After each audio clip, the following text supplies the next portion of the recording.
So we were studying about judiciary and independence of judiciary. We tried to understand what is meant by an independent judiciary. एक independent judiciary का क्या मतलब होता है? How is this independence insured, और कैसे ये तय किया जाता है कि जो जुडिशरी हो वो पूरी तरह से इंडिपेंडेंट हो, यानी किसी के प्रभाव में न हो. It is not under influence of any one, neither the government neither the legislature, that is neither the executive nor the legislature. यहाँ पर हालांकि हमें समझना होगा, we should understand that the constitution has balanced the powers of all these three, the executive, legislature and judiciary, in such a way that they are like three pillars of a triangle, the 3 points, the three edges of triangle, and each have some powers, each can control other and is also controlled by the others. So it is a very efficient balance of these three. Judiciary, its main function is to watch over the executive and legislature so that they do their work properly. The government, it executes the policies in a proper way, legal way. Its decisions are according to the constitution, and the legislature, it makes laws which are correct laws, proper laws, and also which are according to the constitution, which do not violate the constitution. So in that sense, it watches over these two, and if they make some mistake, it corrects them. But also it is also in a way controlled by these two. Like just now we have a case before us where the assets of a judge are being questioned, they are being inquired by the parliament because the assets of judge are disproportionate to his income. So we find that the constitution has provided checks and balances to all of them, the executive, the legislature and judiciary. But in a sense, we need the independence of judiciary because it has the very difficult duty of watching over, of monitoring the legislature and the executive. And it is very difficult duty to watch someone, to correct someone if they make some mistake. It is not easy task. It is very painful at times to correct someone. But it is their duty that they have to see that the people's rights are not abused. The constitution, it is not abused, it is not violated, it is not ignored, and the laws are according to the spirit of the constitution. The actions of the government, the decisions of the government, the policy of the government is according to the constitutional goals set by the founders of the constitution. So we shall see why the independence of judiciary is important and how it is ensured. Now, simply stated, independence of judiciary means that, अगर सरल शब्दों में कहा जाए कि भाई हमारी जो कोर्ट है, न्यायपालिका है, वो आज़ाद है, उसका मतलब क्या होगा सरल शब्दों में? The other organs of the government like executive and legislature must not restrain the functioning of judiciary in such a way that it is unable to do justice. इसका बड़ा सरल मतलब ये है कि जो दूसरे दो अंग हैं सरकार के, that means the executive and the legislature, वो इसके काम में कोई भी दखल ऐसा न दें कि जिससे कि इसके लिए न्याय करना मुश्किल हो जाए। तो सबसे सरल मतलब जुडिशरी के इंडिपेंडेंस का है कि जो दूसरे ऑर्गन्स हैं like executive and the legislature, they do not interfere in the work of judiciary so that it is unable to do justice, which is its primary function. Second, the other organs of government should not interfere with the decisions of the judiciary. दूसरा मतलब निकल के आता है कि अगर judiciary कोई action लेता है तो उसके एक्शन में, उसके डिसीजंस में जो है ये लोग इंटरफेयर ना करें। Neither the executive nor the legislature should interfere in the actions और डिसीजंस ऑफ द जुडिशरी। भाई आप उसको उसके दखल देने लगेंगे काम में तो वो काम कैसे करेगा? So they should not interfere in the action और decisions of the judiciary. And third, judges must be able to perform their functions without fear or favor. जो जज हैं, जो जुडिशरी के पार्ट हैं, द डिफरेंट जजेस एट हाई कोर्ट और supreme court और at any level, they should be able to do their work freely without fearing or without favoring. जो जज हैं वो ना तो किसी से डरे और ना ही किसी के खुश करने की उनकी इच्छा हो, बिना ऐसी भावना के वो काम कर सकें, अपने कार्य को फ्रीली कर सकें। यही जो है जुडिशरी का इंडिपेंडेंस का मतलब। आज आप देखेंगे कि बहुत ज़्यादा केसेस पेंडिंग पड़े हुए हैं कोर्ट्स में। आपको फिगर दिया जाता है कि lakhs of cases are still pending in the courts. तो मान लीजिए कि 5 साल के बाद कितना साल पे आता है ये ज़्यादा से ज़्यादा? क्या कोई भी केस अगर चल रहा है हाई कोर्ट में तो कितना साल पे आता है ये कार्रवाई, मतलब कि कोर्ट बुलाया जाता है? इतना ना ज़्यादा पेंडिंग है जो आप नहीं, कितना साल बाद नहीं बुलाया जाता है। केसेस तो चलते रहते हैं। पेंडिंग का मतलब they are in progress, they have not been finally decided. उन पर अभी प्रोसीडिंग चल रहा है, उसका बहस मुकदमा चल रहा है, जो भी कुछ चल रहा है। तो पेंडिंग इसलिए नहीं हो रहा है कि काम नहीं हो रहा है, पेंडिंग बहुत कारणों से होता है, ठीक है, बट अभी उनका निपटारा नहीं हुआ है। पेंडिंग का मतलब है कि उन केसेस का भी निपटारा, फाइनल जजमेंट नहीं हुआ। तो जो है बहुत मामलों में पेंडिंग इसलिए हो जाता है कि किसी न किसी का इन्फ्लुएंस हो जाता है कि भाई इसको छोड़ दीजिए, लटकाए रखिए, डिसीजन मत दीजिए, जजमेंट नहीं दीजिए। कोई नेता कह दिया, कोई मंत्री कह दिया, कोई हर तरह के लोग होते हैं। तो जज भी अपना सामने में आके बयान दे कि ऐसा ऐसा आपको बोल रहा है। जज क्यों बयान देंगे भाई? जज क्यों बयान देंगे? जज तो भाई वही बोल रहे हैं ना कि जज जो है किसी के फेयर या फेवर में काम करते हैं, तो उनको भी डर है। जज को क्या डर? उनको भी किसी को खुश कर डर है। जब आदमी को क्या डर होता है, वैसे जज को भी डर होता है। लेकिन उनको हटाने के लिए आसान नहीं ना है, हटा देना आपको। बात खाली हटाने की बात नहीं ना होती है, हटाना तो अलग चीज है, बहुत तरह का होता है, ठीक है। खैर आइए, उससे मैं नहीं जाता। डर कई तरह के होते हैं, ठीक है। उनके खिलाफ कुछ साजिश हो जाए, उनके खिलाफ उनका इमेज खराब कर दिया जाए, बदनामी कर दिया जाए, राजनीतिक मामला शुरू कर दिया जाए, कुछ उनको केस नहीं मिलना शुरू हो, केस नहीं मिलेगा, ठीक है, उनको प्रमोशन नहीं, बहुत सारी चीज़ होती है।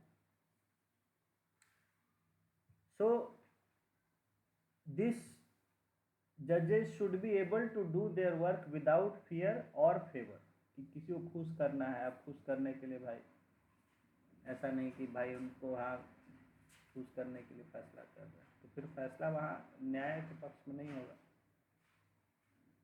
ठीक है, तो ये मुख्यतः ये मेनली 3 बातें आती हैं इंडिपेंडेंस के मामले में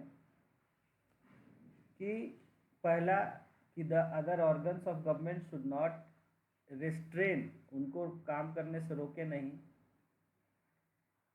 सेकंड, उसके कामकाज में दखल नहीं दें। थर्ड, जजेस जो है बिना डर के, बिना संकोच और बिना किसी के प्रभाव में किसी को खुश किए बिना अपना फैसला कर सके। नाउ यहाँ पे लिखा हुआ नो फिस्टिकल्स प्लीज, अब यहाँ जैसे कि देखिए जैसे कि यहाँ क्या है कि वकीलों में झगड़ा हो रहा है, तो यहाँ एक वकील दूसरे को कह रहा है कि as an eminent lawyer you ought to know that your action is tantamount to under section this read along with IPC this is not withstand। कहने का मतलब है कि जो है आपस में लड़ाई झगड़ा नहीं शुरू कर दे वकील ये सब भी। वही लिखा है नो फिस्टी कप्स प्लीज, मतलब फिस्ट मुक्का बांध के ऐसे नहीं रहिए कि एक दूसरे से झगड़ ही जाए।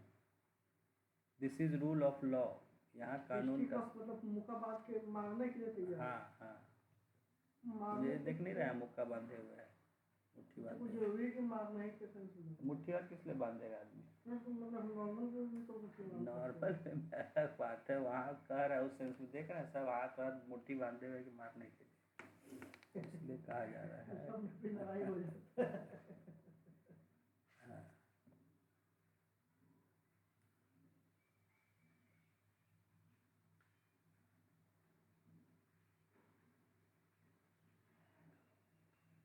देखिए independence of judiciary does not imply arbitrariness और एब्सेंस ऑफ अकाउंटेबिलिटी। एक और यहाँ पर मतलब आता है कि इंडिपेंडेंस का मतलब ये भी नहीं है कि उसको किसी को जवाब नहीं देना है। हम इंडिपेंडेंट हैं, हमको किसी से मतलब नहीं, ऐसा नहीं। तो इंडिपेंडेंस ऑफ जुडिशरी का मतलब ये नहीं समझ लेना है कि उसको किसी से जवाब नहीं देना है, जो मन में आए वो करते रहे।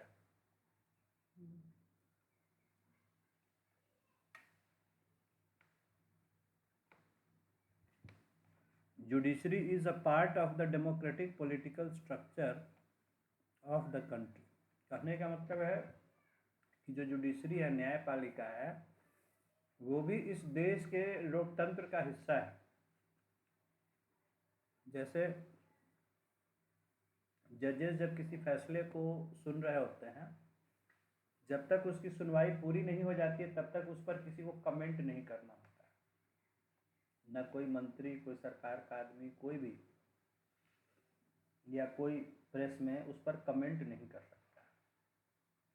ये मना है इस देश में कि जब तक कोई मामला कोर्ट में चल रहा है उस पर किसी तरह का कोई बयान या कमेंट नहीं कर सकता है, नहीं तो उस पर कोर्ट में केस चल जाता है, कोर्ट के अवमानना,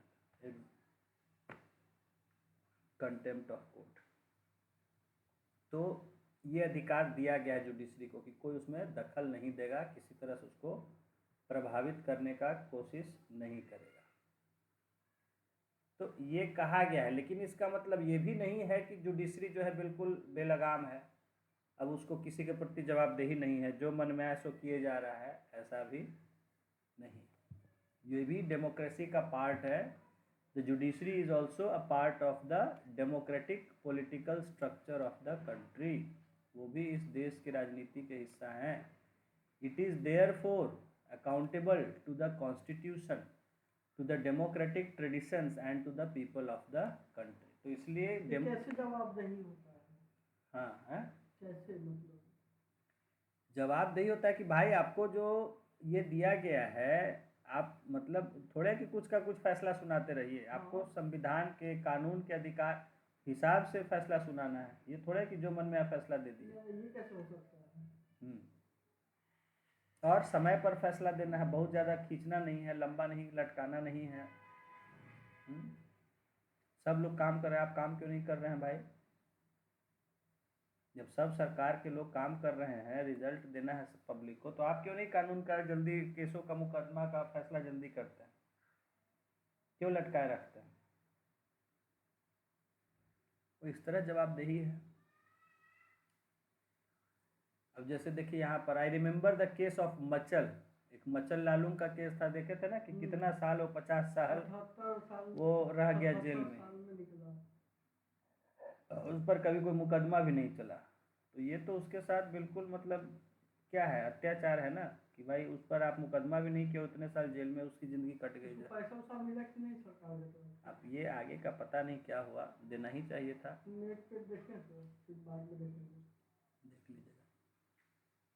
so how can the independence of judiciary be provided and protected? तो कहा जा रहा है कि जुडिशरी को कैसे हम इंडिपेंडेंट रख सकते हैं और कैसे उसकी इंडिपेंडेंस को सुरक्षित रख सकते हैं, बचा सकते हैं उसको किसी के प्रभाव में लाने से। The Indian constitution has ensured the independence of the judiciary through a number of measures. तो भारत का जो संविधान है, इंडियन कॉन्स्टिट्यूशन, इसमें कई ऐसे प्रोविजंस किए गए हैं जिससे कि जो हमारी जुडिशरी है वो निष्पक्ष रह सकें, इंडिपेंडेंट हो सके। The legislature is not involve in the appointment of जजेस। पहली जो चीज़ है, ये सब देखिए एकदम याद रखना है आपको, बाद में नोट्स कर लीजिएगा। पहली जो चीज़ है कि जुडिशरी के अपॉइंटमेंट में लेजिस्लेचर का कोई रोल नहीं है।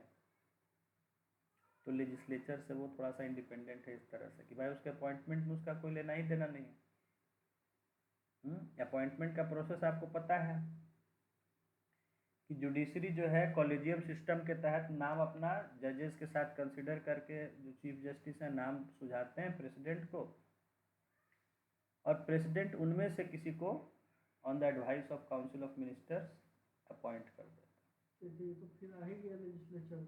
लेजिस्लेचर कहाँ गया, एक गवर्नमेंट ना आया, प्रेसिडेंट। उसमें भी ये आया कि भाई ठीक है, जो नाम वो लोग दिए उसी में से ना किसी को किया। तो भी तो पॉलिटिक्स घुस ही गया था।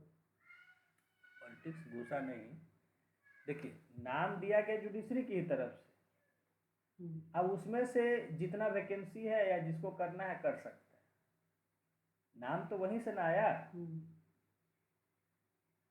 तो नाम आया ठीक है, वहां से गया फिर गवर्नमेंट के पास, तो गवर्नमेंट के बाद जाएगा पीए प्रेसिडेंट के पास। तो सब अपना अपना आदमी डाल सकता है ना। कैसे अपना आदमी डाल देगा? चाहे उसी नाम में से करना है। 10 को नाम दिया, 5 में से करना है। हाँ, उसी 10 में से 5 को करना है। उसी 10 में से मान लीजिए कोई 5 में होगा, जाके दे देगा, हम 2 करोड़ दे देगा 5 लोग, तो वही 5 का हो जाएगा, नाम भेज देगा राष्ट्रपति के पास, वही 5 लोग जो जो पैसा दिया उसका नाम दे देगा। चलिए वो चीज़ है, लेकिन वो ये सब सीक्रेट होता है, ऐसा नहीं कि ओपनली होता है। किसी को नहीं पता होता कि किसका नाम जा रहा है, बहुत सीक्रेट किया जाता है।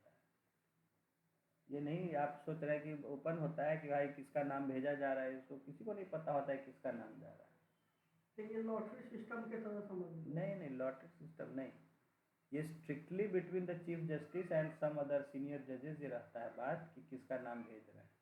वो भी उसमें भी मतलब काफ़ी सीक्रेसी मेंटेन किया जाता है। इनफैक्ट इन लोगों को भी सबको नहीं पता रहता है कि किसका किस, अब क्या उसका एक्चुअल कैसे वो प्रोसेस है वो हम नहीं अभी आपको बता सकते हैं, लेकिन कहने का मतलब है कि वहाँ भी काफ़ी सीक्रेसी रखा जाता है कि किसी के इन्फ्लुएंस, ये नहीं कि भाई वहाँ जो लोग हैं सीनियर उन्हीं के इन्फ्लुएंस का कोई आदमी, तो उसमें भी वो लोग कोशिश करते हैं कि न्यूट्रलिटी मेंटेन रखें, किसी को नहीं पता चले कि किसका नाम फाइनली गया है। जैसे देखिए मैं सिंपल आपको एक बात बता रहा हूँ कि जैसे मान लीजिए आपका बीपीएससी का पेपर सेट होता है। पेपर जो है बहुत लोग सेट करने वाले होते हैं, उनसे क्वेश्चन पेपर मांगे जाते हैं, लेकिन किसी भी सेटर को ये नहीं पता होता है कि मेरा पेपर ही डिसाइड होगा आएगा एग्जाम में। बहुत सारा प्रोफेसर से मांगा जाता है कि कई लोग होते हैं, पेपर के कई सेट बनवाए जाते हैं, 8-10 सेट कम से कम बनवाए जाते हैं, समझ गए? हाँ, ऐसा नहीं कि एक ही सेट पेपर बनता है, तो दिखी हो जाएगा वैसे रहेगा। 8-10 सेट पेपर बनवाए जाते हैं और उसमें से कोई एक सेट जो है फाइनली अप्रूव किया जाता है कि हाँ इसको एग्ज़ाम में। तो पेपर बनाने वालों को भी ये नहीं एग्जैक्टली पता होता है कि किसका पेपर एग्जाम में आने जा रहा है,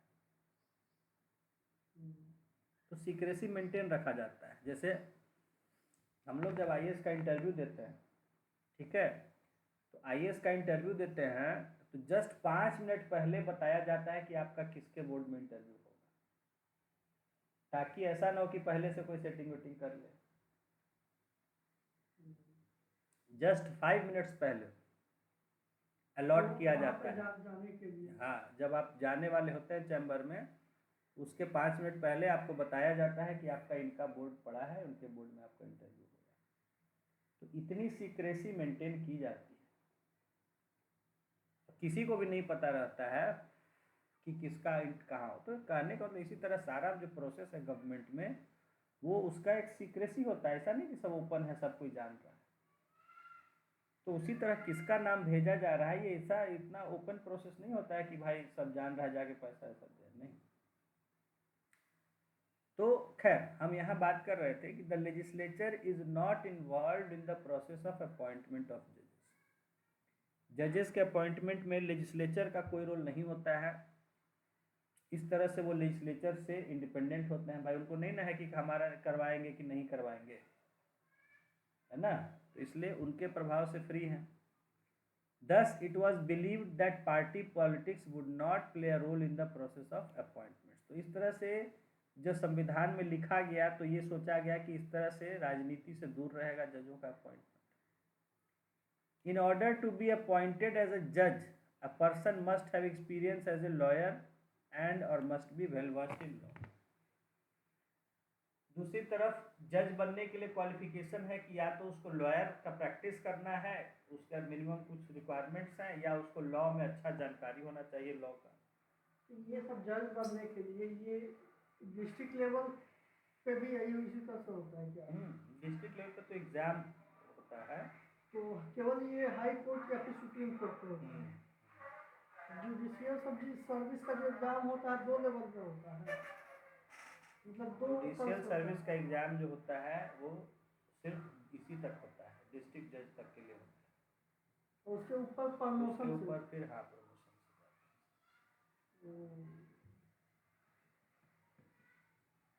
सबसे पहले डिस्ट्रिक्ट लेवल पे आया, उसके बाद हाई कोर्ट गया, तब सुप्रीम, यही चीज ना हो गया। ऐसे तो बहुत सारा है लोकल में, ट्रिब्यूनल कहते हैं, क्या कहते हैं, ट्राइब्यूनल, हाँ, ओके, ट्रिब्यून न्यूज़पेपर।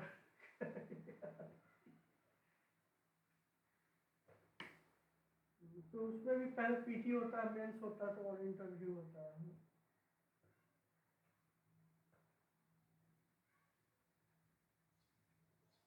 तो वो किस्मत पे है कौन सीनियर मतलब कि जज बनेगा, ये सब किस्मत का खेल है।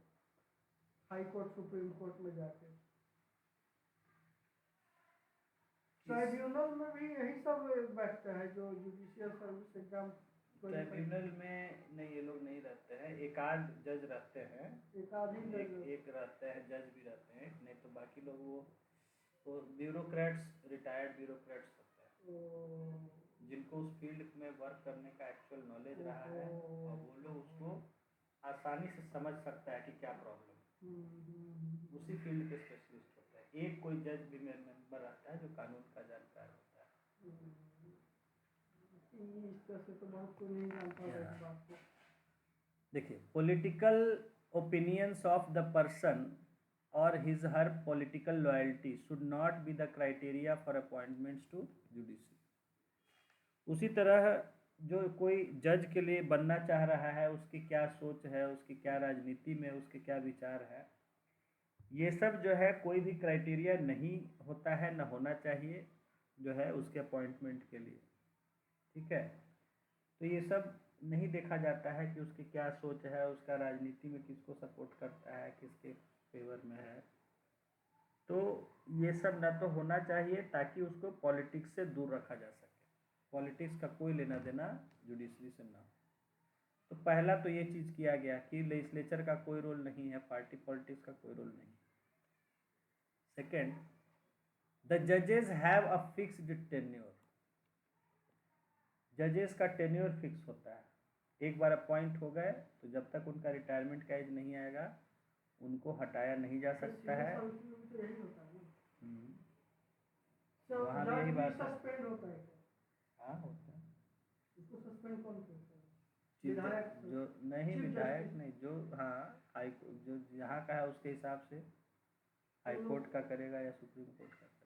अगर सर चीफ जस्टिस को सस्पेंड करना हो तो चीफ जस्टिस को ही सस्पेंड करना हो तब क्या होगा?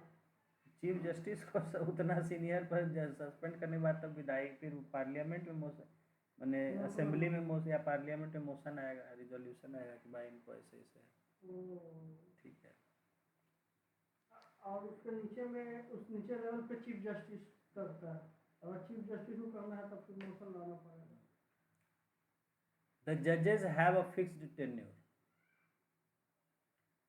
पहला उनका टेन्योर फिक्स होता है, एक बार अपॉइंट हो गया तो वो अपना पूरा जिंदगी सर्विस करेंगे।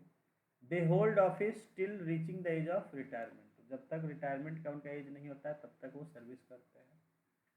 ओनली इन एक्सेप्शनल केसेस जजेस में बी रिमूव्ड। कुछ एक्सेप्शनल केसेस ही होते हैं कि बहुत ही गलत व्यवहार कर रहा है या बिल्कुल ये हो गया घोटाला कर रहा है। मान लीजिए कि मर्डर कर दिया जाए तब तो उसको रिमूव किया जाएगा। हाँ तो मर्डर करेगा तो उसको चलेगा ही। जज क्यों मर्डर करने जाएगा, एक बार बताइए। एक्सपेरिमेंट के तौर पे आप समझ लीजिए, एक्सपेरिमेंट के ठीक है, उस क्राइम करेगा तो डेफिनेटली उसको फिर उसको हटाया जा सकता है। वो तो करेगा नहीं, लेकिन बाय मिस्टेकली अगर सेल्फ डिपेंड में किसी को मार दिया, चलिए वो तो सब मान लीजिए केस कि आपके पास गोली है, हमारे पास भी गोली है, हम आपको मारने जा रहे हैं, लेकिन आप हमसे भी पहले गोली उठा के हमको मार दिए, तो सेल्फ डिपेंड में मारे ना, तो उस सेंस में भी कार्रवाई होगा, कार्रवाई तो होना है, कार्रवाई तो होना ही है। लेकिन सस्पेंड ये वही उस पर फिर फैसला होता है कि भाई क्या उसको सजा दिया जाए, किस हालात में उससे हुआ क्या हुआ, उसके अनुसार सजा होती है, उसी के अनुसार आगे कार्रवाई भी होती है। आइए, but otherwise they have security of tenure. तो खाली इसको अलावा कि उसको उनको हटाया नहीं जाए बहुत ही गलत व्यवहार के मामले में, उसके अलावा उनको अपना कोई डर नहीं होता है नौकरी का। Security of tenure insures that जजेस कुड फंक्शन विदाउट फियर और फेवर। तो ये नौकरी का उनको डर नहीं होता, इसलिए उससे होता है कि वो बिना किसी को खुश किए या बिना किसी से डरे वो अपना काम कर सकते हैं। भाई उसको क्या मतलब है, क्या कर लीजिएगा उसका, ना आप उसका नौकरी को कोई कर सकते हैं, ना सस्पेंड करवा सकते हैं, डिसमिस करवा सकते हैं, वो अपना काम बिना डरे करेगा। तो सस्पेंड विधायक सब नहीं करा सकता है, और सीनियर जज तो कर सकता है ना, चीफ जस्टिस जैसे आप। सीनियर जज तो उल्टा पुल्टा नहीं ना करेगा, सीधी बात है, जब वो गलत करेगा तब करेगा। हाँ वही तो गलत करेगा ही नहीं तो क्यों सस्पेंड होगा। इसलिए उसको अपने इसलिए नहीं डरेगा वो कि हाँ भाई फैसला दे देंगे तो ये हमको ये करा देंगे, ट्रांसफ़र करा देंगे, वो करा देंगे। ठीक है, जो पुलिस क्या है, पुलिस इसलिए डरता है ना कि भाई कोई एक्शन ले लेंगे तो हमारा पता चलेगा, ट्रांसफ़र करवा देंगे, सस्पेंड करवा देंगे, ये करा देंगे, वो करा देंगे। कोर्ट में चला गया तो फिर पुलिस का क्या है? तो पुलिस इसीलिए प्रशासन जो है कोर्ट कचहरी से डरता है। हाँ डेफिनेटली डरता है। The constitution prescribes a very difficult procedure for removal of जजेस। और इसलिए भी जजेस जो है, क्योंकि उनका एक तो टेन्योर सिक्योर्ड होता है, एक बार अपॉइंटमेंट होने के बाद उनको किसी से डर नहीं होता है, और उनको हटाने का जो प्रक्रिया है वो बड़ा ही डिफिकल्ट बनाया गया है संविधान में, ताकि उनको आसानी से नहीं हटाया जा सके। The constitution makers believe that a difficult procedure of removal would provide security of office to the members of judiciary। तो जो उस समय संविधान लिखने वाले थे उन्होंने सोचा कि अगर हम जजों को हटाने का प्रक्रिया कड़ा बनाएंगे, डिफिकल्ट बनाएंगे, तो उससे जो है जजों के मन में किसी का प्रति डर नहीं होगा और वो फ्रीली काम कर सकेंगे। The judiciary is not financially dependent on either the executive or legislature। फिर यह है कि पैसे के लिए किसी पर डिपेंडेंट नहीं है कि हमारा सैलरी रोक देगा, ये कर देगा, वो कर देगा। इनको सैलरी सीधे मिलता है contingency fund of sorry consolidated fund of India से, जिसको कि आप न तो कम कर सकते हैं उसके पीरियड में, न उसको रोक सकते हैं, न कुछ, अनटिल फाइनेंशियल इमरजेंसी न हो तो उसको छेड़खानी नहीं। तो उसको पैसा भी मिलना तय है, उसको ये नहीं है कि भाई मेरा सैलरी रोक देगा, हमारे खिलाफ एक्शन ले लेगा कोई, सरकार का ऐसा नहीं। को सैलरी भी यही से मिलता है। ब्यूरोक्रेट्स माने जो आईएएस वगैरह हैं उनको भी, हाँ बीपीएससी लेवल को भी मिलता है, वहीं से कॉन्टिजेंसी फंड, कंसोलिडेटेड फंड।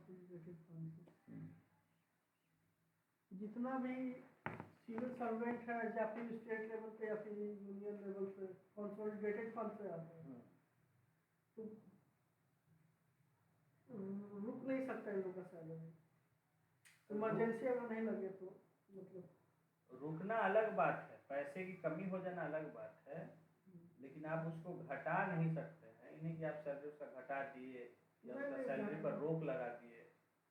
अब पैसा नहीं आ रहा है, सरकार का भी रिलीज नहीं हुआ है, उसके कारण नहीं मिल रहा है सैलरी, वो अलग बात है। तो वहीं से आएगा, हाँ आएगा सब वहीं से, कंसोलिडेटेड फंड ऑफ इंडिया से आना ही आना है, सुरक्षित।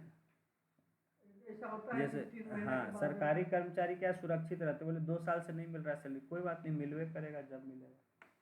लेकिन घर कैसे चलेगा ना, घर खर्चा। अब घर चलाना वो उनका हेडेक है, अब कैसे चलेगा, खाली वही सैलरी पर जो डिपेंडेंट है तो बेचारा परेशान हो जाते हैं उधार ले लेके। खैर, तो the judiciary is not financially dependent on either the executive और legislature. The constitution provides that the salaries and allowances of the जजेस are not subjected to the approval of the legislature. संविधान में लिखा गया है कि जो जजेस हैं उनकी सैलरी अलाउंस को कोई वोट नहीं कर सकता है लेजिस्लेचर। ये नहीं कि उसको आप कम कर दिए या हटा दिए कि ये खर्च नहीं देंगे वो खर्च नहीं देंगे, नहीं, जो भी है उसका वो अपने आप ऑटोमेटिक वो कंसोलिडेटेड फंड ऑफ इंडिया से वो उसको मिलेगा ही मिलेगा।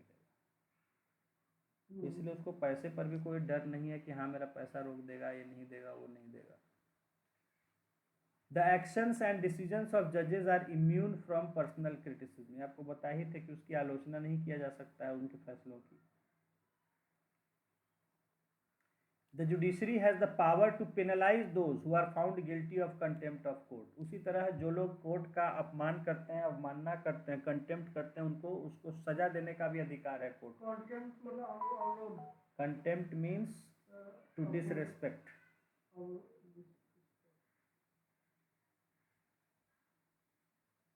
समझ गए? कंटेम्प्ट का ऐसे मतलब होता है नफरत, घृणा, किसी को कंटेम्प्ट करना मतलब टू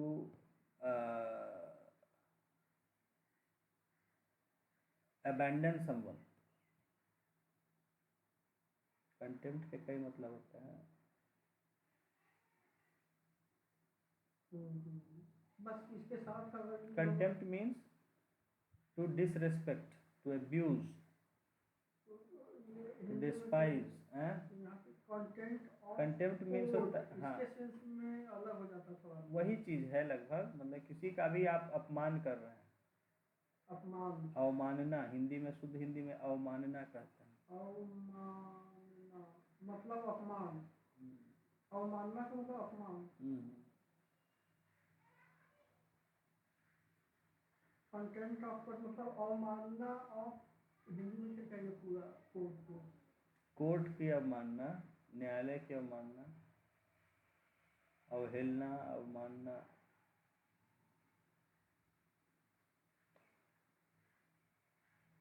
हिंदी में कोर्ट ही कहते हैं, न्यायालय, अदालत, न्यायालय,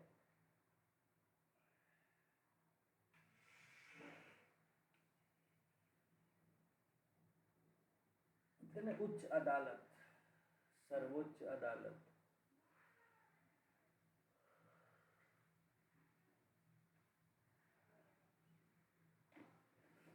बड़ा अच्छा लगता है, सुबह सुबह योगा का प्रोग्राम आता है इसमें, फाइबर पता नहीं 2 दिन से फिर लटका हुआ है, इसको कंप्लेन किए आएगा मेरा। इतना अच्छा लगता है उसके साथ योगा, हम बहुत साल से मिस कर रहे थे वो, देखिए खोज रहे थे वही चीज़ मिल गया।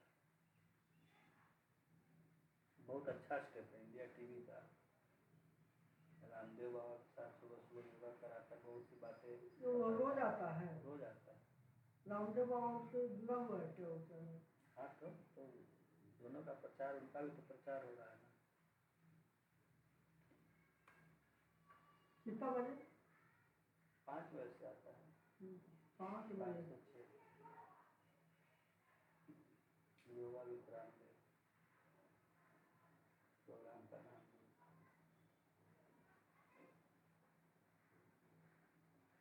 बहुत बढ़िया लगता है, बहुत बढ़िया।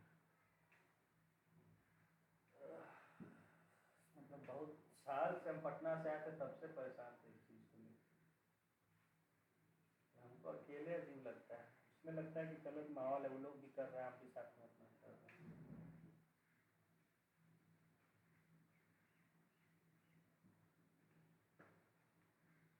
टेक्नोलॉजी का हमें फायदा है, टेलीविजन का 1 फायदा साल है। के लिए है जियो फाइबर, 1 साल के लिए वो रिचार्ज कराया है। हाँ कितना पड़ा है? 5,000, 7,000? वही 5,000। 5G।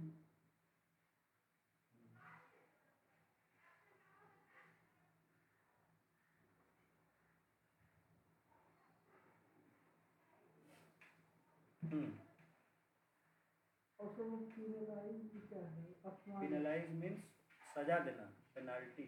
पेनाल्टी तो दंड, सजा। penalize मतलब सजा देना। सजा देना, वही पेनलाइज से ही पेनाल्टी भी जो होता है। फुटबॉल में यूज करते हैं पेनाल्टी किक, वो कहीं भी दंड। फाइन पेनाल्टी यूज करते हैं ना, वो वर्ड पेनलाइज से पेनाल्टी का मतलब क्या? दंड। दंड।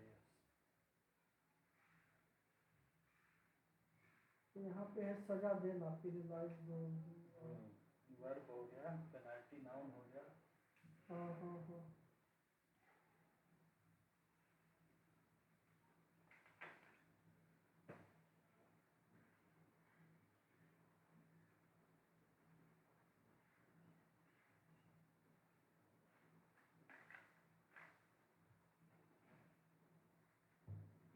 कल से टेम्परेचर बढ़ गया,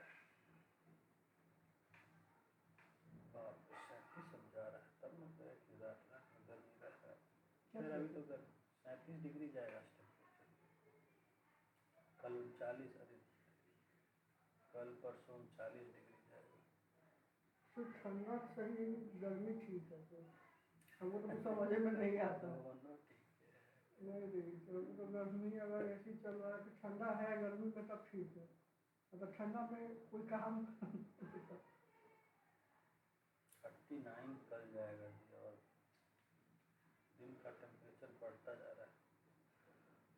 कल परसों तक 33-34 लग रहा था, कल से बढ़ गया 37 कर दिया। आज भी 37, कल 40।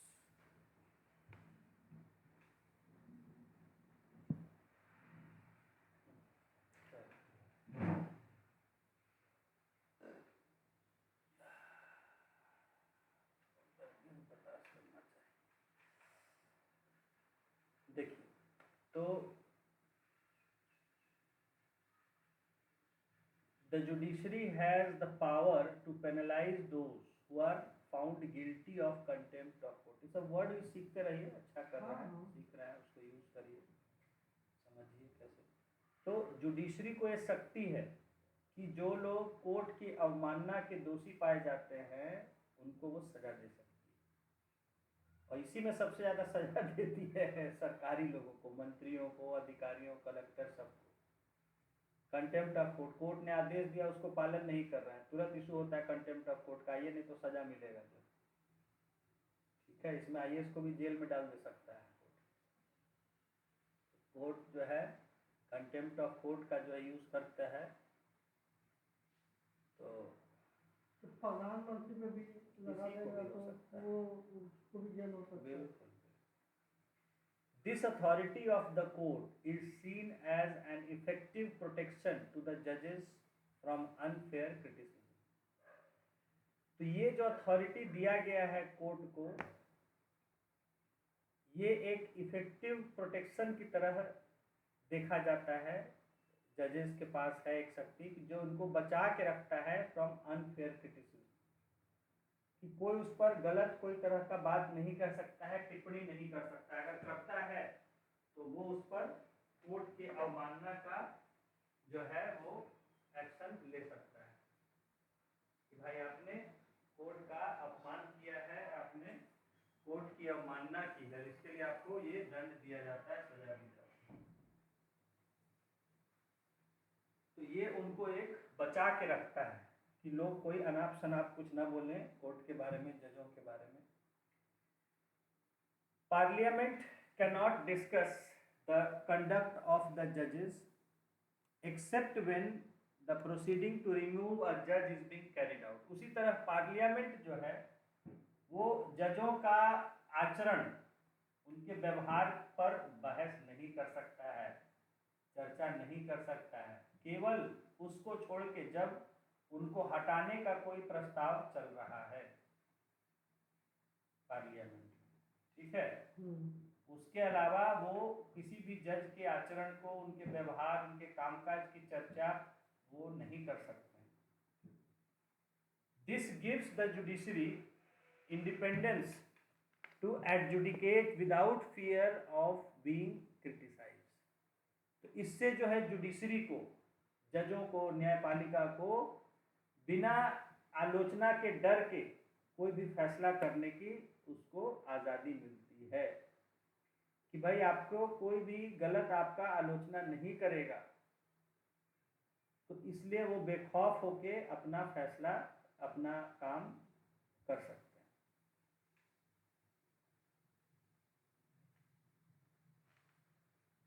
ना अब यहाँ एक एक्टिविटी है, इसको थोड़ा सा समझेंगे, ये आपका अंडरस्टैंडिंग को सुधार करेगा।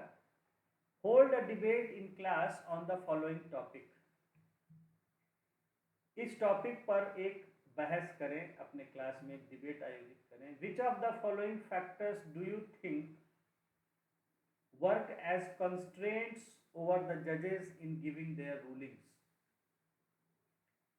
कहा जा रहा है कि इस पर चर्चा करें कि इनमें से जो नीचे दिए गए हैं कौन से ऐसे फैक्टर्स हैं, कौन से ऐसे रीजंस हैं जिसके जो जजों को अपने फैसले करने में रुकावट डाल सकते हैं। Do you think these are justified. क्या आपको लगता है कि ये जस्टिफाइड हैं। फर्स्ट, कॉन्स्टिट्यूशन, संविधान। क्या संविधान जजों के काम में कोई रुकावट डालता है, कोई उस पर बंधन, बाधा डालता है। प्रीसीडेंट्स, पहले के जो फैसले हैं, जैसे जो देखिए बहुत सारे कोर्ट जो है, मैंने आपको समझाया था एक बार कि they are called courts of record. हाँ। उनके जो भी फैसले होते हैं, उनके जजमेंट्स होते हैं, उनका रिकॉर्ड मेंटेन किया जाता है और वो आगे के लिए एक मिसाल का काम करते हैं कि उसको उदाहरण लेते हुए आगे फैसला करना होता है। मान लीजिए पिछले साल सर कोई कोर्ट ने फैसला दिया,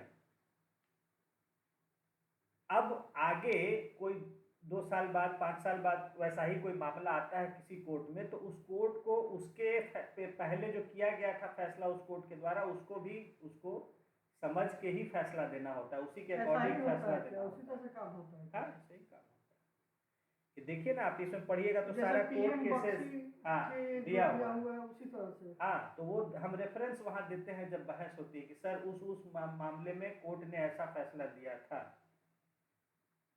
यही वकील का ज्ञान माना जाता है।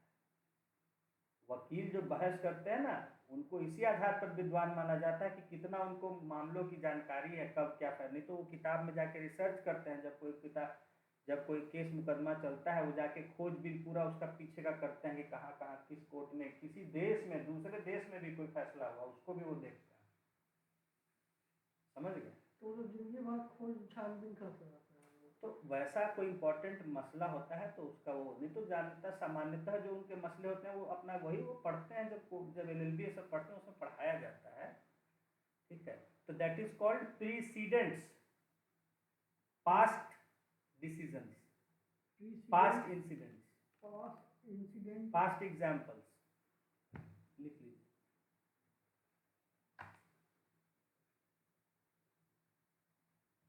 past, पास्ट एग्जाम्पल्स,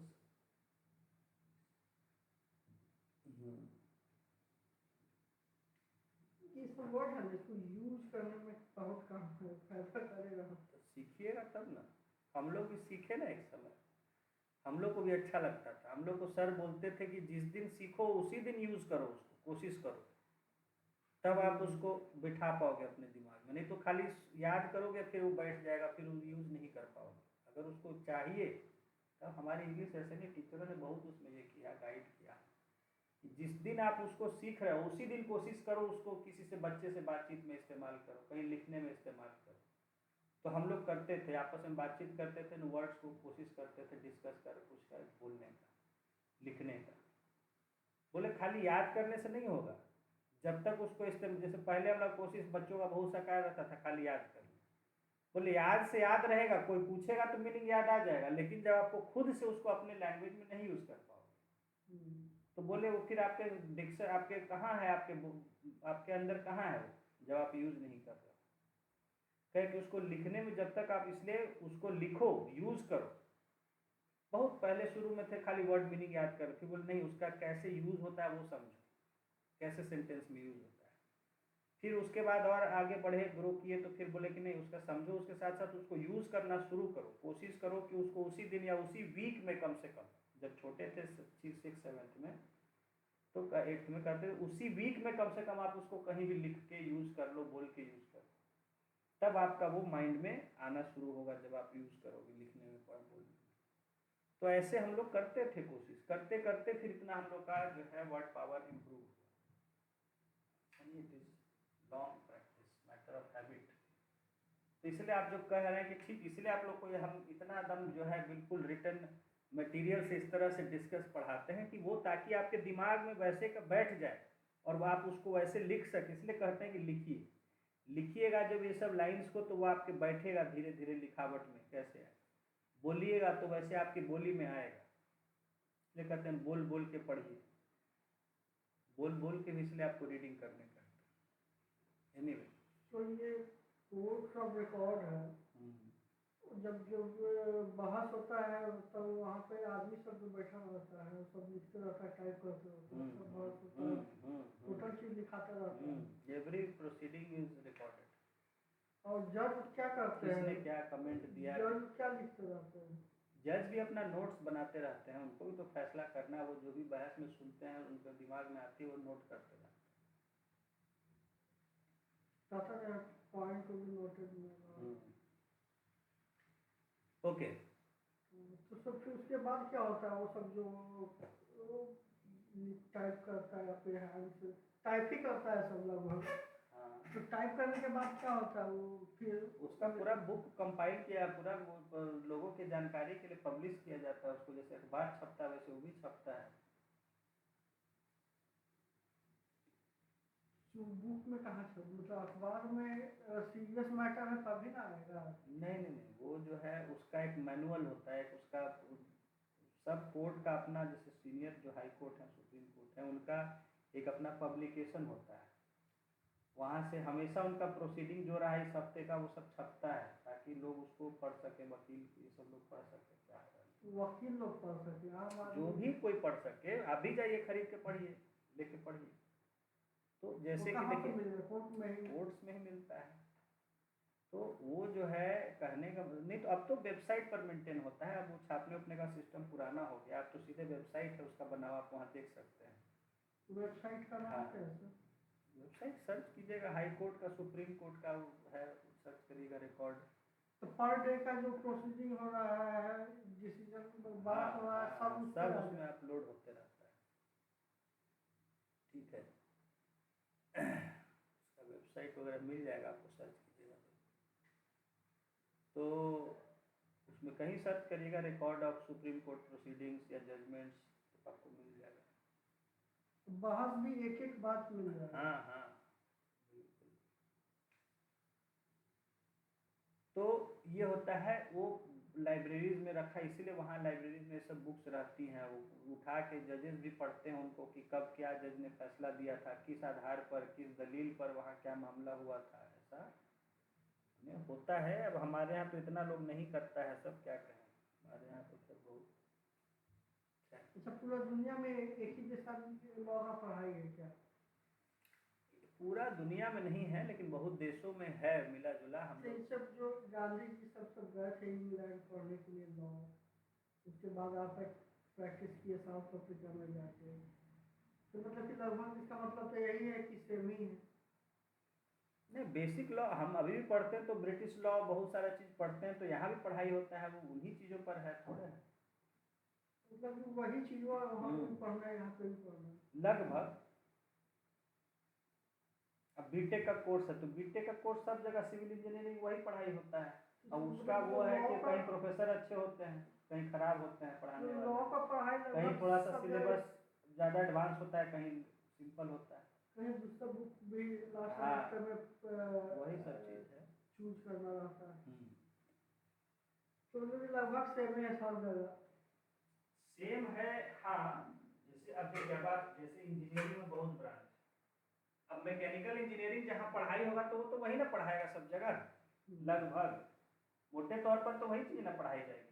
हाँ, उसी तरह लॉ में भी जो पेपर्स होते हैं वो लगभग वैसे ही, लॉ ऑफ टॉर्ट है, कॉन्ट्रैक्ट लॉ है, एविडेंस एक्ट है, इस तरह से बहुत सारे पेपर होते हैं लॉ में, तो वो सब लगभग सब जगह एक ही जैसे होते हैं। और कुछ अपना कंट्री स्पेसिफिक भी होता है ना, तो वो थोड़ा फर्क हो जाता है, हर देश का लॉ अपना अपना कुछ अलग है, लेकिन कुछ जो है चीज़ें वो हर जगह एक ही चलती हैं। खैर आइए, तो ये देखिए हमने प्रेसिडेंट्स देखा, उसके बाद है ओपिनियन ऑफ अदर कोर्ट्स। देखिए ये भी आपको बता रहे थे कि जो दूसरे कोर्ट्स ने, मान लीजिए पटना हाई कोर्ट में कोई मामला चल रहा है, वैसा ही मामला कहीं बॉम्बे हाई कोर्ट में चल रहा है और बॉम्बे हाई कोर्ट ने उस पर कुछ फैसला दिया, तो पटना हाई कोर्ट देखता है कि भाई बॉम्बे हाई कोर्ट ने दिया तो उसी तरह का यहाँ भी हमें फैसला देना होगा। ऐसा होता है। पब्लिक ओपिनियन, जनता का भी राय देखा जाता है कि भाई जनता का क्या राय है, क्योंकि आफ्टर ऑल सब कुछ जनता के लिए ही है, तो जनता की भी राय देखी जाती है, ठीक है ना। मीडिया, मीडिया का भी प्रभाव होता है, जानते हैं। ट्रेडिशंस ऑफ लॉ, जो परंपराएं रही हैं, परंपराओं को भी देखा जाता है। लॉज, कानूनों का तो होता ही है जजमेंट्स पर प्रभाव, जजेस पर। टाइम एंड स्टाफ कॉन्स्टेंट्स, भाई ये तो दुनिया में सबके लिए लागू है, ईश्वर पर भी लागू है। समय का जो सीमा होता है कि भाई अब समय जितना है उसी में फैसला करना है, उसी में सब काम करना है, तो उसका भी बंधन होता है। फियर ऑफ पब्लिक क्रिटिसिज्म, लोगों के द्वारा आलोचना का डर कि लोग क्या कहेंगे, लोग हमारे खिलाफ हो जाएंगे, उल्टा सीधा कहेंगे, सबसे बड़ा डर लोग होता है। Fear of action by executive, सरकार के द्वारा कार्रवाई का डर, ये भी होता है कहीं ना कहीं। अब ये कानूनी तौर पर तो नहीं, लेकिन होता है। जैसे मायावती जी थी, मायावती जी के खिलाफ कुछ जजों ने, कुछ सीबीआई के अधिकारियों ने, छोड़ दीजिए, कुछ सीबीआई अधिकारियों, उस समय सीबीआई डायरेक्टर था, कुछ हाई कोर्ट के थे, उन लोगों ने मायावती जी के खिलाफ बहुत सारे फैसले दिए थे, केस वगैरह किए थे। मायावती कब तक थी? ठीक है, मायावती जी ने कहा कि अच्छी बात है, बाद में जब वो रिटायर हुए सब लोग, तो स्टेट से ही सबका पेंशन रोक दिया कि अब खा पी के देख लोगे, ठीक है। हाँ, पेंशन तो हमें ही पास करने, पास पैसा हमें ही यहाँ से जाएगा, रोक लगवा दी सबके पेंशन पर कि मत दो, सबको अटकाए रखो, सबकी हालत खराब हो गई, ठीक है। तो ये कहीं ना कहीं ये भी डर होता है सरकार के, कुछ भी करिए आखिर है तो पैसा तो आना है सरकार ही के माध्यम से, पैसा आएगा तो सरकार ही के माध्यम से ना, उड़ के तो आ नहीं जाएगा। या कोई भी आपको फैसिलिटी है सरकार ही ना देती है, हैं। आईपीएस को नाराज कर दीजिएगा, आपका सिक्योरिटी सबको ढीला करवा देगा। जिला के एसपी को नाराज कीजिएगा, उसको भी तो पावर है। या कोई बड़ा अधिकारी है, आईएएस है, कुछ है, तो ऐसा थोड़े उसको पावर नहीं है, वो भी आपको कुछ ना कुछ तंग कर ही देगा। हाँ सही बात है, सबके पास जो हाँ। दरोगा भी तंग कर देगा। हाँ, तो इसीलिए ये भी डर होता है लोगों को थोड़ा सा, तो उसको खैर ये सब चीज़ें है डिस्कस करने की बात। Now coming to appointment of जजेस। तो अपॉइंटमेंट ऑफ जजेस तो मैंने आपको पढ़ाया हुआ है ना, कैसे अपॉइंटमेंट होता है, पढ़े हुए आप कॉलेजियम सिस्टम ये सब, सुप्रीम कोर्ट हाई कोर्ट जजेस का पढ़े हुए हैं।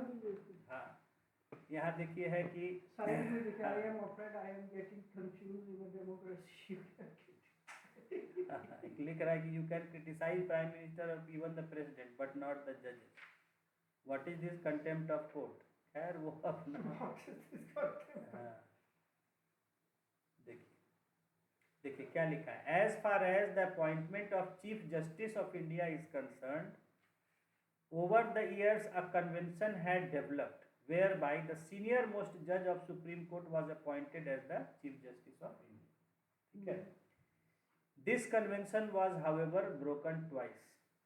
दो बार इसको तोड़ा गया। In 1973, A.N. Ray was appointed as CJI superseding 3 senior judges. Indira Gandhi की थी, हाँ इंदिरा गांधी की थी, A.N. Ray को 3 जजों ने उनके खिलाफ मामला वो दिया था फैसला, तो उन तीनों को करके जूनियर था उसको अपॉइंट कर दी थी। Again justice M.H. Beg was appointed superseding justice ये HR खन्ना भी दिए थे इंदिरा गांधी के खिलाफ, तो इनको सुपरसीड करते हुए M.H. बेग को इनको नहीं बनाई थी HR खन्ना को। ठीक है, चीफ जस्टिस मुस्लिम का है। ठीक है, द अदर जजेस of supreme court and high court are appointed by the president after consulting the CJI। ठीक है ना, तो उसके बाद क्या हुआ था, वो खत्म हो गया, वही रहे परमानेंट। हाँ तो रहेगा, जब अपॉइंट हो गया तो रहेगा ही, फिर क्या। तो बाकी जो है रिजाइन कर दिए थे। हाँ, तो पढ़े तो फिर क्या हुआ होगा, फिर उनको किसी और को अपॉइंट किया होगा जज। तो रिजाइन क्या था, उसी का घाटा हो गया। हाँ ठीक है, देखिए तो यहाँ देखिए, द अदर जजेस of supreme court and high court are appointed by the president after consulting the CJI। आपको पता है collegium system. This in effect, मतलब असल में क्या है कि this meant that final decision in the matter of appointment rested with the council of minister. तो काउंसिल ऑफ मिनिस्टर जिसको कहेगा प्रेसिडेंट को, प्रेसिडेंट उसको अपॉइंट करेगा। So what then was the status of consultation with the chief justice. तो बोला फिर chief justice से कंसल्ट करने क्या मतलब है, जब करना काउंसिल ऑफ मिनिस्टर का ही है। This matter came up before supreme court again and again between 1982 and 1998। तो अब 82 से 98 के बीच में बार बार ये सुप्रीम कोर्ट में मामला उठा। 82 में ठीक है, 82 से 98 तक बार बार उठा। 82 to 98 इस तरह से लिखना चाहिए। हाँ तो लिखा ना, केम अप बिफोर, हाँ अगेन एंड अगेन। अच्छा अगेन एंड अच्छा हाँ again and again between 82 and 90। Initially the court felt that role of chief justice was purely consultative.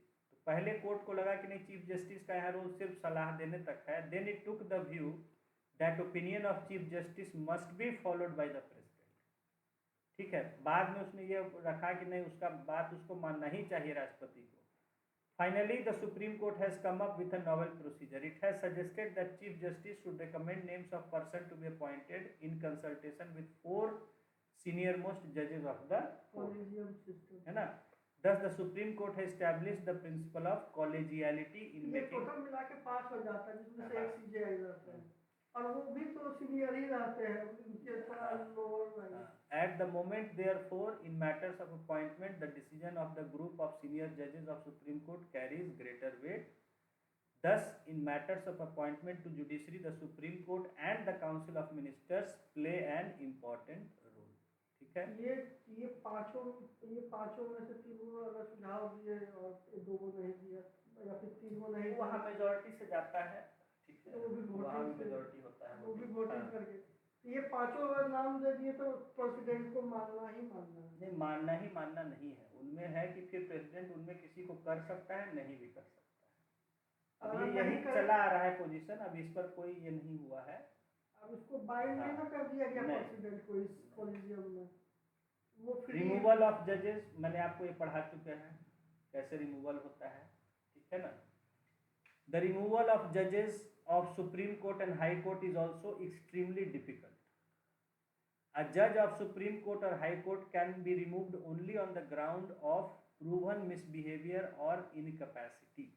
यही एक ग्राउंड लिखा गया है कि प्रूवन, जहाँ वो गलत कुछ किया है या वो काम नहीं कर सकता है, पागल हो गया, दिमागी रूप से सक्षम नहीं है, तबीयत उसकी कुछ ऐसा बीमारी हो गया, जो भी हो, तभी उसको हटाया जा सकता है. A motion containing the charges against the judge must be approved by special majority in both houses of parliament.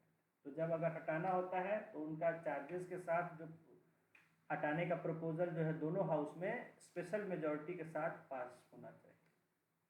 ठीक है, तो it is clear from this procedure that removal of जज is a very difficult procedure and unless there is general consensus among members of parliament अ जज can not. मतलब जब तक ज़्यादातर 90% members को ये नहीं पक्का लगे कि उसको हटाना है तब तक उसको हटाया. और ये बड़ा डिफिकल्ट होता है, कितने ज़्यादा लोग फेवर में हो एक ही बात के उस जज को, क्योंकि राजनीति तो आप जानते हैं एक हो ही नहीं सकता है, संभावना नहीं है. सबका सोच अलग होता है. तो इसीलिए किसी जज को हटाना जो है It is clear Almost that procedure impossible. that removal of judge is very difficult procedure unless there are general consensus member of parliament. 90% है कि मैं आपको इफेक्टिवली बोला कि जब तक 90% लोगों के माइंड में श्योर नहीं होता है, क्योंकि आप देख रहे हैं कितनी पार्टियां होती हैं, वो वैसे ही विरोध करने को तैयार रहती हैं सरकार का. मैं यही आपको सब इसलिए मैंने 90% बोला कि वो मैंने आपको कोई कॉन्स्टिट्यूशन में लिखा हुआ नहीं है, मैं आपको अपने अनुभव से कह रहा हूँ कि जब तक 90% लोग श्योर ना हो कि उसको हटाना है तब तक नहीं हटता है. मैंने बोले तो कि एक जज का जस्ट कलकत्ता के थे, उनको हटाने का दम हो गया था, सब होते होते दम सब पास हो गया था. लास्ट मोमेंट पर जब सेकेंड हाउस में पास होना था वहां पर जाके कांग्रेस के जो है ये विड्रॉ कर गए थे, नहीं एब्सटेन नहीं वोटिंग किए थे कि नहीं इस मामले पे अच्छा नहीं लगेगा कि देश में किसी जज को हटाए, ये एक अच्छा नहीं जाएगा, इसलिए हम लोग वोटिंग करने से वो लोग छोड़ दिया, वोट नहीं मतलब लोकसभा में पास हो गया था. हाँ, तो कहने का मतलब है कि कब किसका मन, हाँ, मन भटक जाए ये कोई नहीं. वहां करते हैं तो लोग वोटिंग बटन नहीं दबाए कि नहीं, कल को पता नहीं लोग क्या सोचेगा, क्या कहेगा कि भाई हाई कोर्ट के जज को हटाया गया. तो इस तरह से कहने का मतलब है कि नहीं हटते हैं लोग, कितना ही मामला गंभीर हो जाए. तो खैर हटाने का प्रोसेस जो है मैंने आपको ये देखिए यहाँ पर जैसे है दिया हुआ है, रामास्वामी इनका भी दिया हुआ है. देखिए, but the Congress party abstained from voting in the अच्छा, इन्हीं के बारे में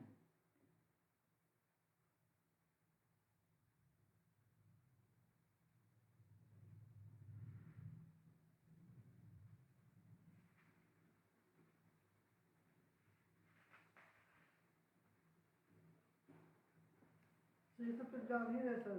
रिवाइज करा देंगे.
आइए, तो स्ट्रक्चर ऑफ द जुडिशरी.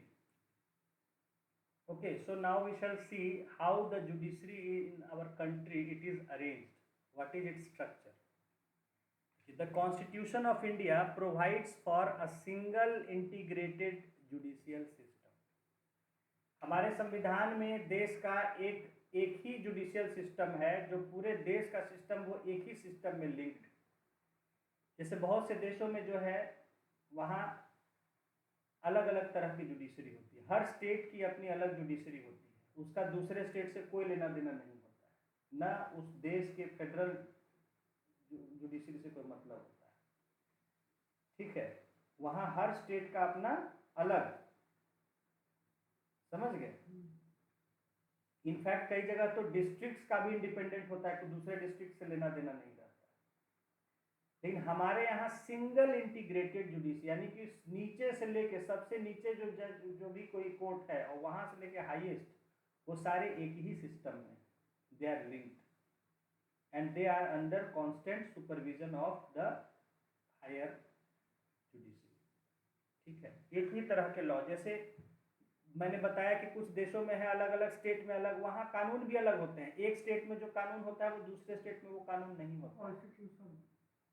ठीक है, जैसे कोई चीज सोना का ले जाना, किसी स्टेट में वो स्मगलिंग माना जा सकता है, किसी स्टेट में वो लीगल हो सकता है. समझ गए. तो कानून भी अलग अलग है. एक स्टेट में जो गलत है वो दूसरे स्टेट में लीगल है. जैसे यहाँ पे लीगल. हाँ ठीक है ना. हाँ, तो लेकिन हमारे यहाँ क्या है, एक ही तरह के लॉज हैं all across the country.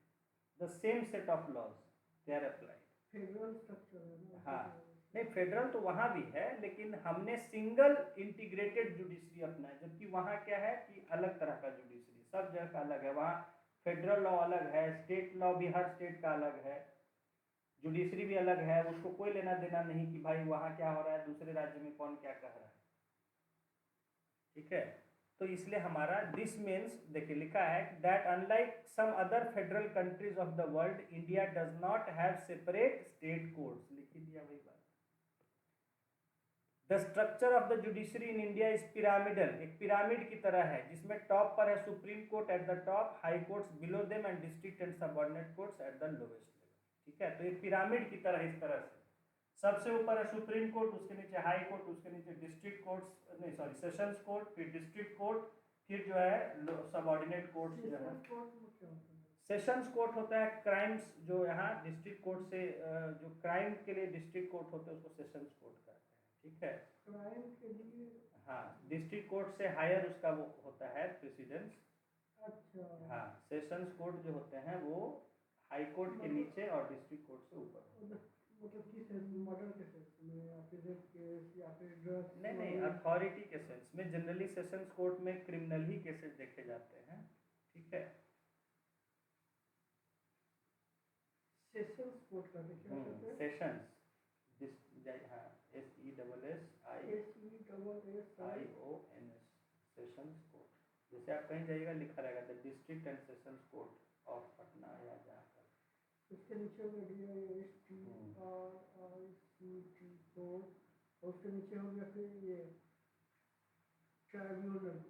Actually नीचे नहीं होता है, समझिए. डिस्ट्रिक्ट कोर्ट जो हम कहते हैं जनरली सिविल मैटर्स के लिए होता है, क्रिमिनल मैटर्स के लिए सेशंस कोर्ट होता है. ठीक है, क्रिमिनल मैटर, और ये डिस्ट्रिक्ट हो गया सिविल मैटर्स.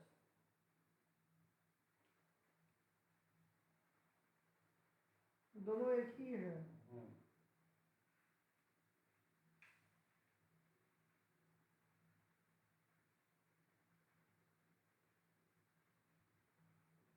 ठीक है, तो यहाँ जैसे आपको ये चार्ट में दिखाया जा रहा है.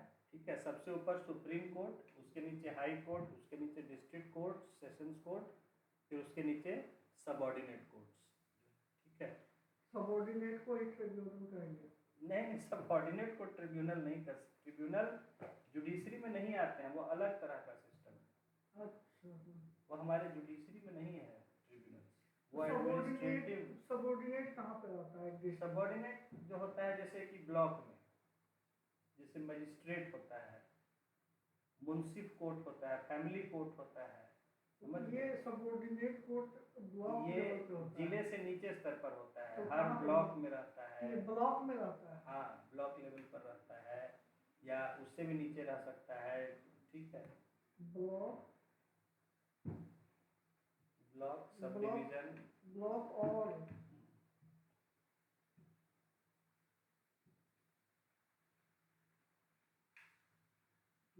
Sub division.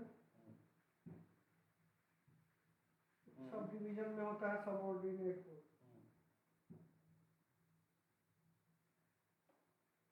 एरिया बटा रहता है, जैसे एक डिस्ट्रिक्ट है उसमें कई सारे कोर्ट रहेंगे, अलग अलग एरिया वाइज रहेंगे, ब्लॉक वाइज नहीं। ज़्यादा बड़ा रहेगा तो ब्लॉक में भी रहेगा, सब डिवीजन में भी रहेगा, दोनों में हो सकता तो है। ये देखिए, ये जो है अब ये इसी तरह से इनका कंट्रोल भी चलता है। जैसे सबऑर्डिनेट कोर्ट जो होते हैं वो डिस्ट्रिक्ट कोर्ट के कंट्रोल में होते हैं, डिस्ट्रिक्ट सेशंस कोर्ट वो हाई कोर्ट के कंट्रोल में होता है, हाई कोर्ट जो है वो सुप्रीम कोर्ट के कंट्रोल में, ठीक है। मैंने ज्यूरिसडिक्शन आपको पढ़ाया हुआ है, सब डिटेल में जाने की जरूरत नहीं है ना। ज्यूरिसडिक्शन सुप्रीम कोर्ट का आप जानते हैं कई तरह का होता है, original jurisdiction, appellate jurisdiction, advisory jurisdiction, writ jurisdiction, ठीक है ना। ये सब मैंने आपको पहले ही पढ़ाया हुआ है। उसके बाद ये सब का डेफिनेशन है, ओरिजिनल, रिट, अपीलेट, इसको आप पढ़ लीजिएगा, ठीक है। हाँ हाँ, मैंने डिस्कस किया था सब आपको। हाँ, उसमें आपको खाली जो है जहाँ कहीं अगर डाउट हो आप हमसे उसको क्लियर कर लीजिएगा, ठीक है। एक दिन हमको हाँ, एक दिन आप सब एक समय ले लीजिए, इसको पढ़ लीजिए, ठीक है। पढ़ के और जहाँ आपको डाउट हो हमसे क्लियर करा लीजिए। आज हम लाइब्रेरी में इसको पढ़ेंगे इसको और हमको पढ़ नहीं समझ में आया तो कल पूछेंगे। हाँ, इसको क्लियर करा लीजिए। तो उसके बाद फिर हम एक इसको आप अभी इसको कर लीजिए, तब उसको आगे टॉपिक बढ़ाएंगे। तो नेक्स्ट जो है टॉपिक जो आपका मेंस में आता है अक्सर, जुडिशियल एक्टिविज्म, ये टॉपिक इसको हम लेंगे आगे, लेकिन पहले आप इसको पढ़ लीजिए जो बीच में है सबको, ठीक है। ये मंडे को लेंगे, अभी नहीं लेंगे। कल आप जो है उसको पढ़ के आइए। हाँ, और उसको अगर कहीं कुछ है, जुडिशियल एक्टिविज्म को छोड़ना है हमको, बाकी आगे पढ़ना है। नहीं, आगे उसके आगे फिर खत्म ही हो जाएगा, हमको लगता है लास्ट ही टॉपिक होगा judicial activism. Judiciary and rights वो सब उसी में सब है, खत्म ही है वो लगभग, सब थ्योरी है, कुछ कुछ अननेसेसरी उसका। हाँ, इसको आप पढ़ लीजिए, जितना पढ़ना है उसको आगे भी पढ़ सकते हैं, कोई दिक्कत नहीं है, ठीक है। लेकिन अभी इसको पढ़िए ना, इसको जो है, और ज्यूरिसडिक्शन वगैरह समझ लीजिए, पढ़ लीजिए, कोई दिक्कत है रिवाइज करा देंगे कल, ठीक है। और अगर कल मान लीजिए आप पढ़ लेते हैं, लगता है कोई डाउट नहीं है, तो इसको करा भी सकते हैं कल, जैसा आप देखिए। अगर पढ़ लेते हैं सब ठीक से क्लियर हो जाते, क्योंकि इस पर क्वेश्चन आते हैं, पीटी में क्वेश्चन आते हैं ज्यूरिसडिक्शन वगैरह। तो आप तो पीटी हमसे आराम से क्लियर हो जाएगा, ठीक है, लेकिन उसको रिवाइज करना जरूरी ना है। रिवाइज नहीं कीजिएगा तो फिर फंस जाएगा क्वेश्चन में, खाली आने से मतलब नहीं ना। एग्जाम से 3 महीना पहले प्रैक्टिस करिए। हाँ ठीक है, कराएंगे, लेकिन अभी जो चल रहा है उसको ढंग से कर लीजिए, उसको हल्के में नहीं किसी चीज़ को लेना है, कहने का मतलब। टैंटामाउंट वर्ड था एक बीच में, टैंटामाउंट का मतलब है वो इट एक तरह से मीन्स,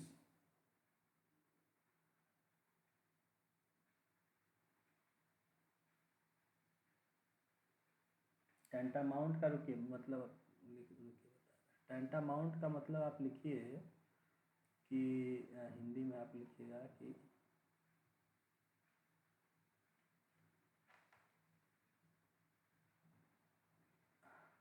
टैंटामाउंट टू, पूरा लिखिए। टैंटामाउंट टू का मतलब होता है, टू के साथ आएगा, टैंटामाउंट टू का मतलब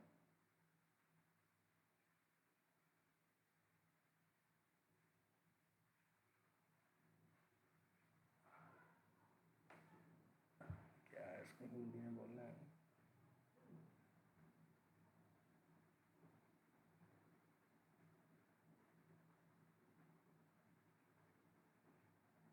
असल में लिखिए, असल में या प्रभाव में, लिखिए समझा देता है, प्रभाव में या प्रभावी रूप से, प्रभावी रूप से लिखिए, हाँ प्रभावी रूप से लिख लीजिए।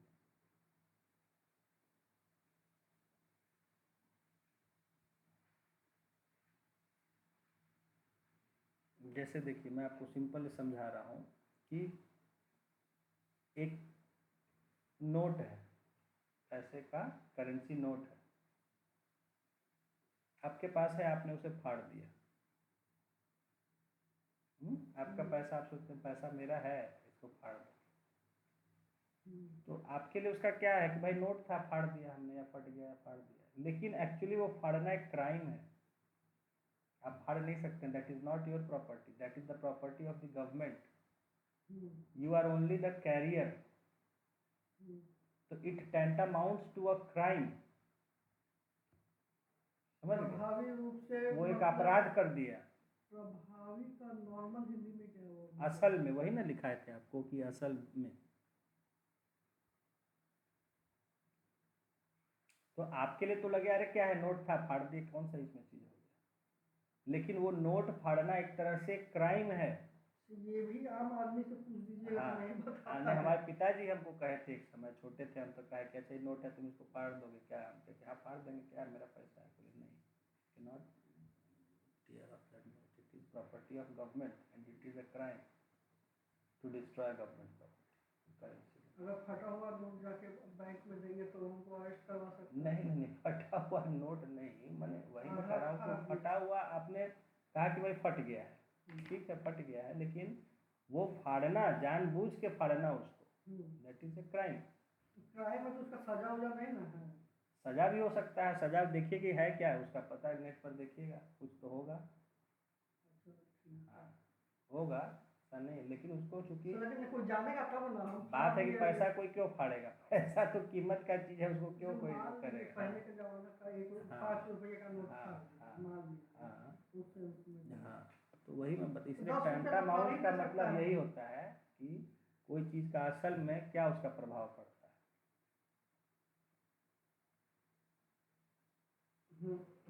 असल में tantamount